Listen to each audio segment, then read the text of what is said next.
사람과 사람이 만나 두 배로 행복해지는 시간, 재테크 해피타임 예스 P2P. 안녕하세요, 최규현입니다. 자, 이 한 번도 안 해본 사람은 있어도 한 번만 해본 사람은 없다는 P2P 금융투자. 이 배워보고 싶은 모든 분들 모이시는 시간입니다. P2P 그것이 알고 싶다에서 쉽고 재미있게 알려드리도록 하겠습니다. 바로 지금 네 번째 시간이 준비되어 있는데요. 오늘의 강사입니다. 한국 P2P 금융협회 협회장이며 미드레이트 대표이신 이승행 대표 자리하셨습니다. 안녕하세요. 반갑습니다. 네, 안녕하세요. 그래요. 오늘이 벌써 4강인데요. 많은 분들이 오늘 또 기대를 하고 지켜보실 거라 예상이 되면서 바로 시작해 보도록 하겠습니다. 출발!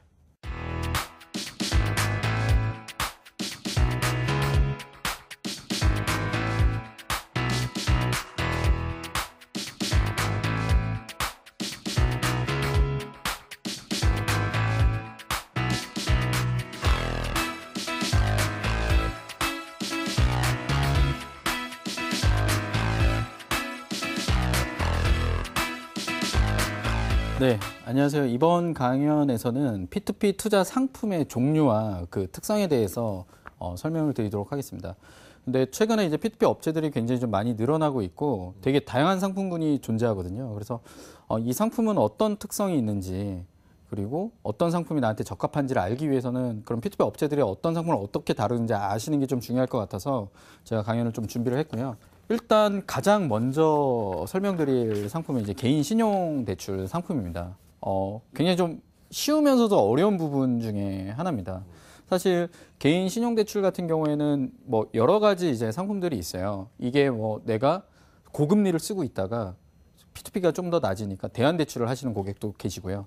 근데 그런 분들 말고 정말 내가 사업 자금이 필요해서 돈을 신용 대출로 받아가지고 이제 사업 자금으로 쓰시는 분. 그다음에 뭐 결혼 자금, 학자금, 뭐 굉장히 다양한 그런 신용 대출 상품들이 나와 있거든요. 그래서 그 업체에서 항상 뭐 이런 식으로 개인 신용 대안 대출이다, 아니면 뭐 결혼 자금 대출이다, 학자금 대출이다라고 표시를 하고 있습니다. 그 특성에 따라서 조금 뭐 리스크가 달라질 수도 있다고 생각이 들어요. 근데 이제 보통은 그 P2P 금융을 이용하시는 고객들은 제도권 금융, 그러니까 제1금융권의 이제 혜택을 받지 못하시는 분들이 P2P 금융을 많이 이용하시게 되고요. P2P 업체들은 그것들을 자체 심사 알고리즘을 통해서 심사를 하게 됩니다. 그러니까 대부분 개인 신용 대출을 다루는 업체들은 자체 신용평가 모델을 갖추고 있거든요.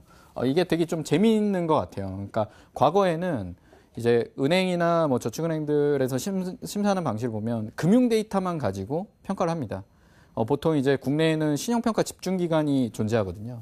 거기에서 다양한 기존의 과거, 현재의 금융 데이터를 가지고 이 사람을 평가합니다. 그러면 문제가 여기서 발생을 해요. 과거하고 현재 금융 데이터가 없는 사람은 어떻게 평가를 하느냐.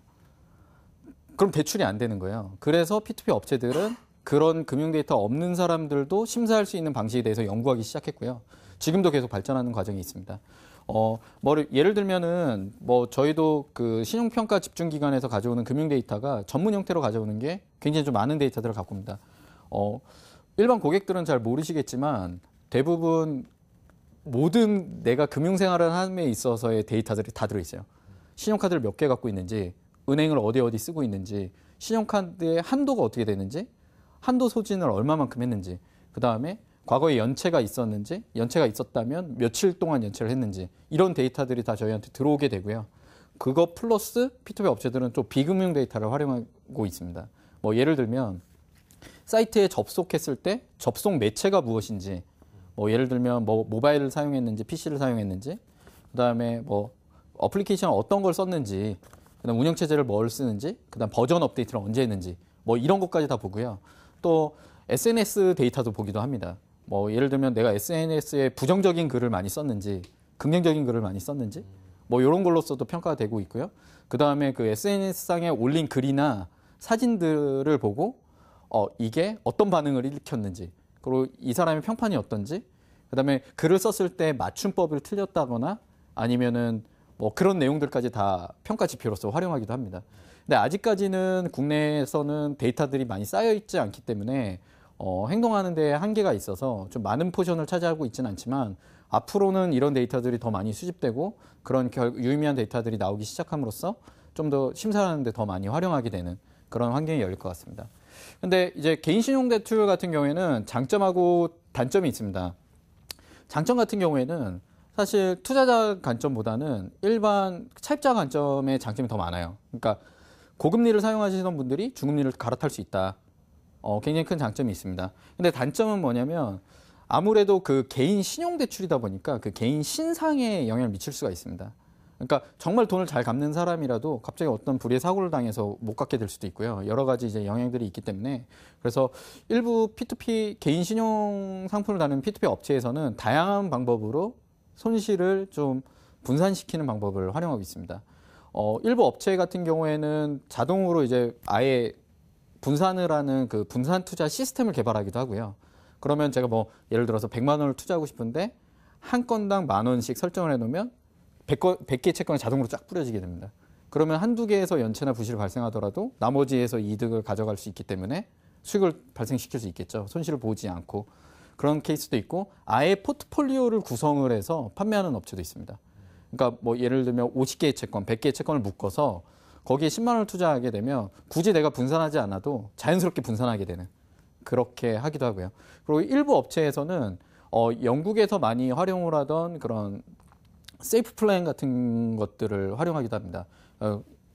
쉽게 말씀드리면 이제 보험 상품 같은 건데 초기에 이제 투자를 했을 때 상환받는 돈에서 일정 부분을 떼서 충당금으로 쌓아놓고 문제가 발생했을 때 그 충당금으로 대신 상환해주는 일종의 보험 장치 같은 것도 마련을 하고 있거든요. 그래서 그런 서비스를 제공하고 있는지 그리고 어떤 투자자 보호 장치를 활용하고 있는지를 투자하실 때 좀 검토를 해보셔야 될 것 같습니다. 두 번째 설명드릴 상품은 소상공인 상품입니다. 사실 이제 소상공인에 대해서 기존의 금융권들이 대출을 잘 해주지 않았어요. 왜냐하면 신규 사업자 매출 데이터가 별로 없어요. 그래서 평가할 수가 없다. 이런 내용도 있었고, 그 다음에 소상공인들의 연체율이 굉장히 높다는 지표도 있습니다. 그러다 보니까 기존에 이제 그런 소상공인들이 사실은 많이 들어보셨는지 모르겠는데 일수 같은 걸 막 쓰기도 했어요. 그래서 다들 매일 하루하루 벌어가지고 거기에서 일정 부분 이자를 내고 또 돈을 빌리고 그걸로 또 재료를 사서 요리를 하기도 하고 이런 케이스들이 있었는데 최근에 이제 P2P에서 소상공인 상품들이 굉장히 좀 많이 나오고 있습니다.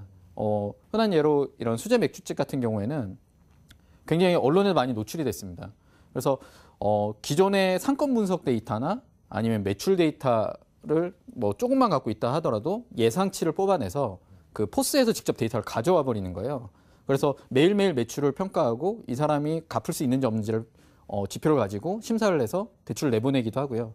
그래서 그렇게 금융권 혜택을 받지 못했던 소상공인도 이제 혜택을 받게 됐고요. 이런 소상공인 상품들이 이제 만들어지게 됐고 금융권에서 대출이 가능한 소상공인 분들도 P2P를 이용하시는 고객들이 많이 계십니다. 그 이유는 뭐냐면 홍보 채널로서 활용할 수가 있습니다.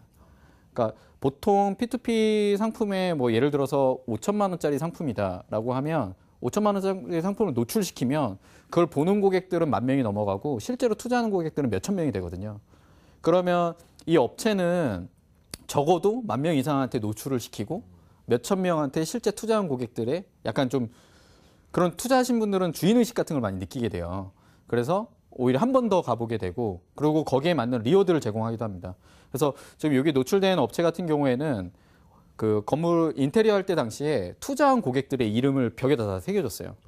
그러다 보니까 갔을 때 친구들이랑 같이 가서 여기가 내가 투자한 업체야. 그래서 한 번 더 가게 되고 그리고 리워드 같은 걸 제공해요. 일부 업체에서는 음식 상품권을 주기도 하고요. 그다음에 맥주집 같은 경우에는 맥주 한 잔을 부여하는 서비스를 제공하기도 하고요. 그렇게 다른 가치를 부여함으로써 투자 고객들을 유치하고 그 투자 고객들이 오히려 더 그 충성 고객이 되는 그런 선순환 구조를 만들어줬거든요. 그래서 굉장히 소상공인들도 P2P 금융을 많이 활용하고 있습니다. 그리고 소상공인 같은 경우에는 보면 대부분 다 신용도가 낮다 보니까 한도가 많이 나오지 않거든요. 근데 이제 P2P 업체에서는 단순히 그런 신용도를 보고 한도를 설정하는 게 아니라 이 전체적으로 분석을 하게 돼요. 그러니까 상권 분석부터 그다음에 매출 데이터 분석, 뭐 여러 가지 이제 그 고객 방문자 수 뭐 이런 것도 다 따져가지고 심사를 하기 때문에 기존 금융권보다 좀 더 높은 한도가 나올 수가 있고요. 또 금리는 좀 더 낮을 수가 있습니다.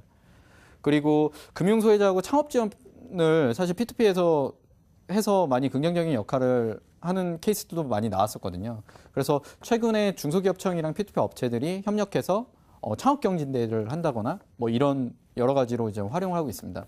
실제로 영국의 P2P 업체 같은 경우에는 정부 지원금을 P2P를 통해서 내보내기도 하고요. 그래서 이런 소상공인 상품들이 굉장히 사회에 좀 선순환 구조를 만들 수 있는 가장 좀 좋은 상품이 아닌가 생각합니다. 그래서 이제 소상공인 상품 같은 장점은 앞서 말씀드렸듯이 이제 뭐 리워드를 제공하거나 아니면 뭐 홍보 효과에 굉장히 큰 도움이 된다라는 게 있고요. 근데 단점 같은 경우에는 소상공인이 사실 지표가 많지 않기 때문에 사업성을 어떻게 평가할 것이냐에 대한 고민들이 굉장히 많이 있어요. 그래서 초창기 때 모 P2P 업체는 실제로 거기에 직원을 보내서 하루 고객 수가 몇 명인지 세기도 했습니다.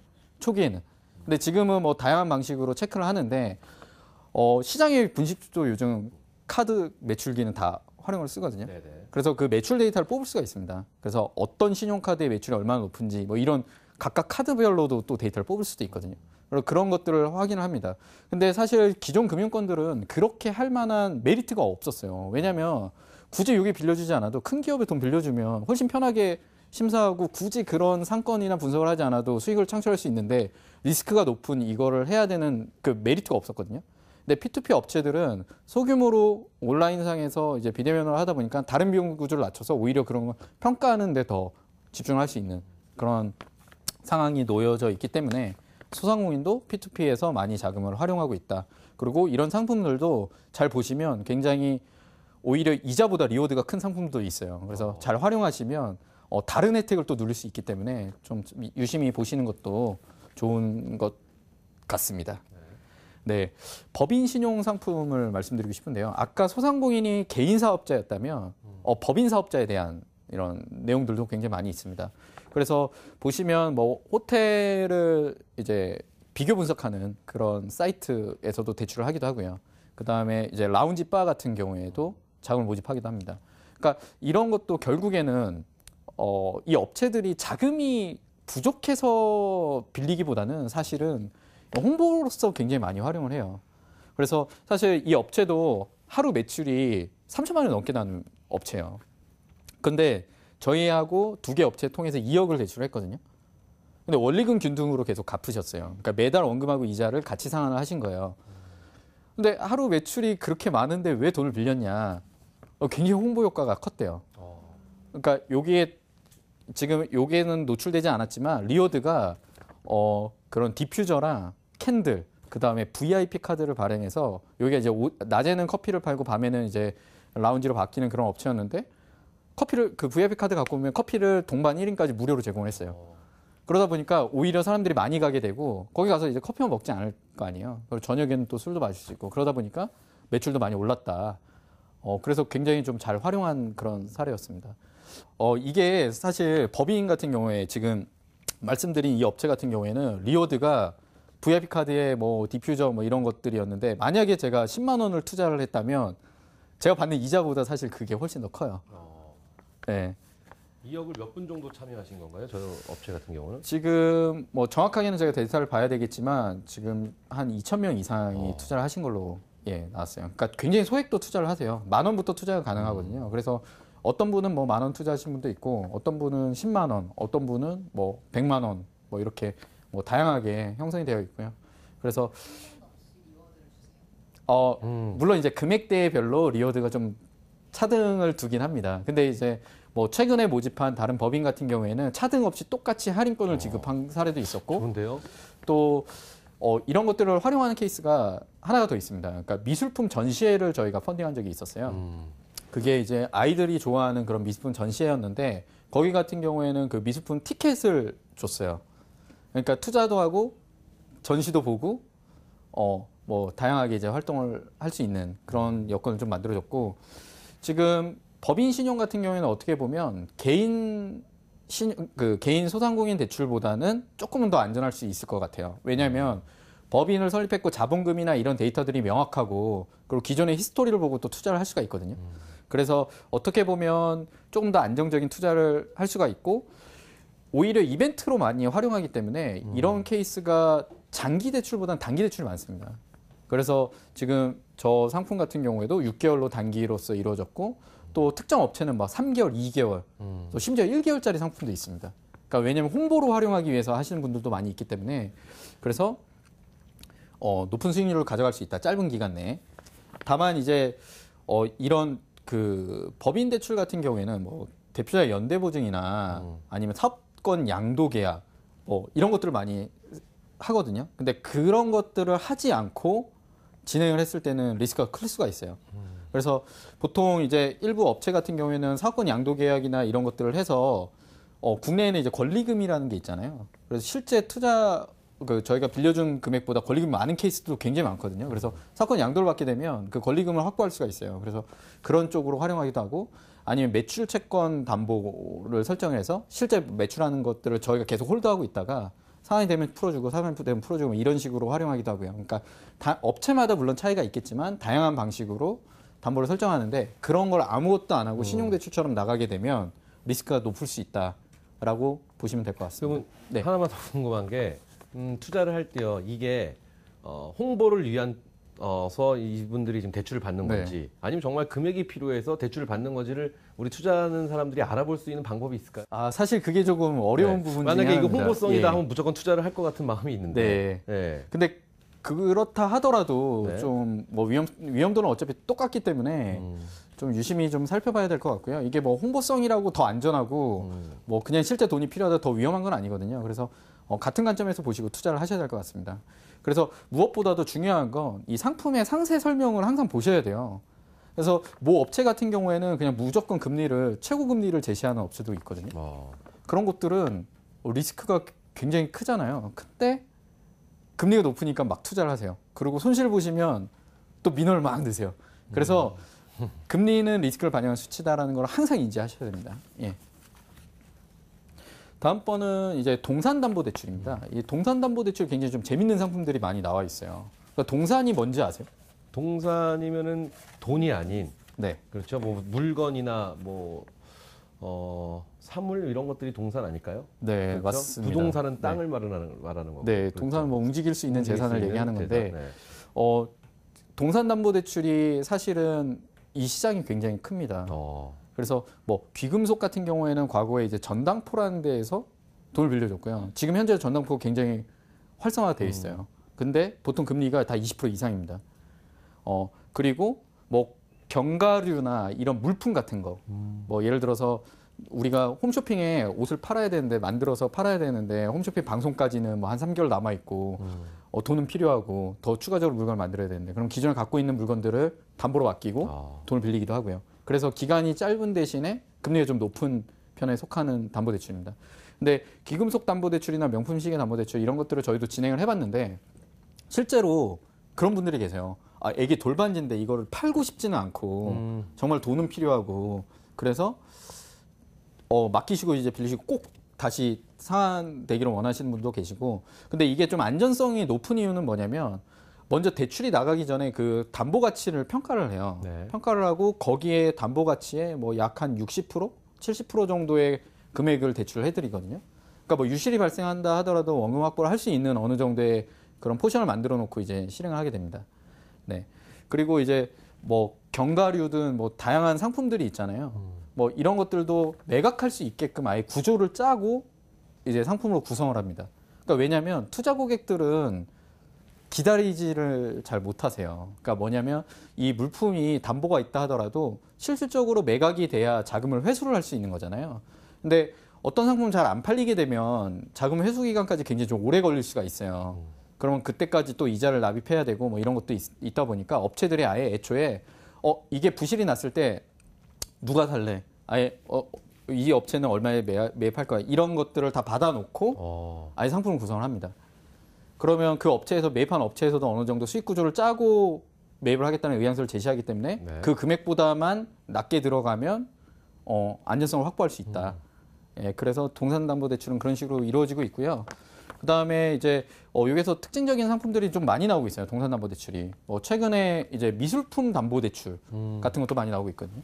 그러니까 미술품 담보대출은 미술품이 이제 경매에 낙찰이 되고 그 자금이 본인한테 들어오기까지의 시간이 좀 필요해요. 근데 그 기간 동안 자금을 운용하시기를 원하시는 분들이 계시거든요. 그러면 상환이 되면 그 경매에 낙찰받은 돈이 들어오면 그 돈으로 상환하시는 그런 형태로서 이루어지는데 최근에 이제 미술품 투자가 굉장히 좀 각광받고 있거든요. 재테크 상품으로서. 미술품 펀드도 굉장히 많이 나오고 있고. 그러다 보니까 미술품 대출 상품이 올라오면 굉장히 빠른 시간에 마감이 됩니다. 네. 왜냐하면 미술품의 가치에 대해서 그만큼 국내에서도 관심이 많고 높게 평가가 되고 있다.